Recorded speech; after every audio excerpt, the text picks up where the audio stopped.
Hi, my name is Michael. Fun fact about me, I went to law school, graduated in 2020. I have a Juris Doctorate. Didn't take the bar because I hated it. But the guy you're about to meet, his name is Raleigh Barnes. And I'm gonna tie this in with my reason for doing this because interviewing cool people like Raleigh teaches me something. So one of the reasons I'm doing this is because I have a format where I get to go learn cool things from cool people. And this is a personal buddy. I met him through one of my other friends. And he's a poet and an author and a musician and a real artist and very, very down to earth. And I'm gonna wrap the episode up with his poetry and I'm gonna end it there. So don't wanna leave it on that note. This is about the poetic flow state and the takeaway. The more individualized you can make your message based on what you bring to the table, your perspective, the more you can inspire people who've been through what you've been through. And maybe only a couple people have been through what you've been through and they feel lonely and broken. And because of your message, you can reach them. And so, Raleigh Barnes, you taught me, and I'm thankful. Ladies and gentlemen, meet my buddy. All right, one more time from the top. My name is Michael. I'm on a quest. I'm trying to find people who are following their passions because they make this world a brighter place. That is what I'm calling their lifestyle.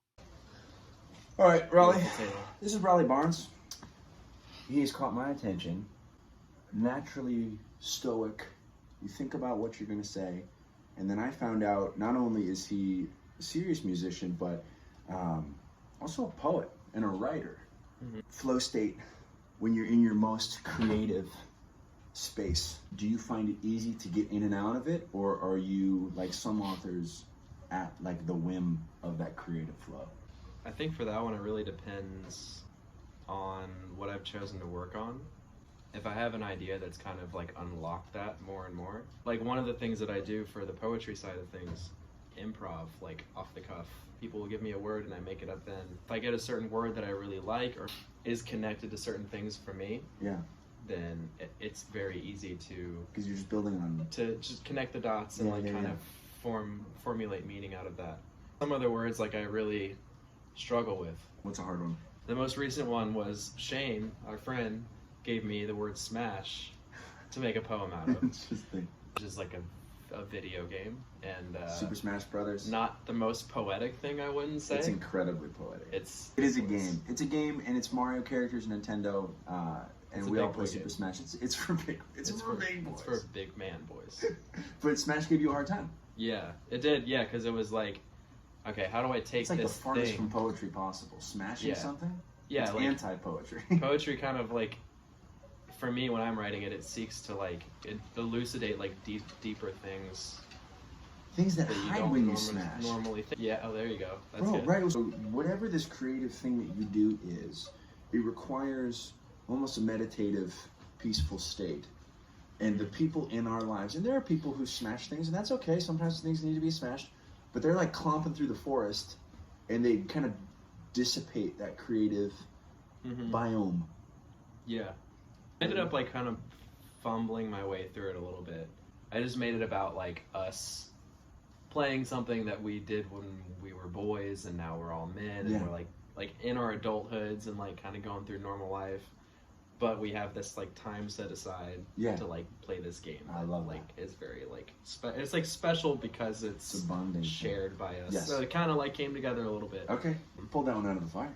Yeah, like it's like that's like kind of the fun challenge of it, and like for the viewers at home, a lot of what we've been talking about is how to follow your passion. To understand what that even means, if you've ever even thought about this, what would your passion look like? What passion means to you? Passion. I feel the most passionate when it's something that I feel like only I could create.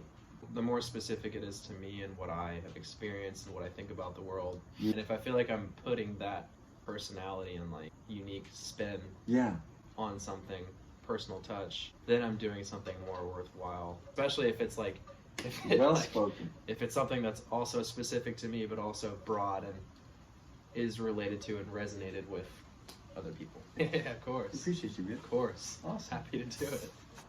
Ladies and gentlemen, Raleigh Barnes. Alright, so this one's called Gray Dream. I feel a calling in my feet, a subtle daydream to skip a beat. At my childhood tree, where the songbird lies, choked, unbreathing, shoved aside for my soul to drift, hands unpocketed, but to what inch?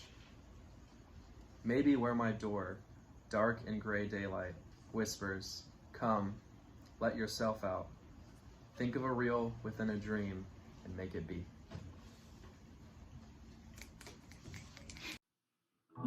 Everywhere you look, everywhere there's a heart, a hand to hold on to. Everywhere you.